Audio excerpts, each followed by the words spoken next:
लगलू ओठे कोहरा में बैठे करे जा धक्का कहलू झूठे की जाला उठे होखेला हमारा कसम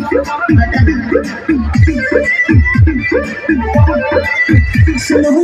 जी सैया दवा हमरे जी सैया फटाफट ला दो जाके मेरे जी सैया बात को मीठी मीठी बोले राजा जी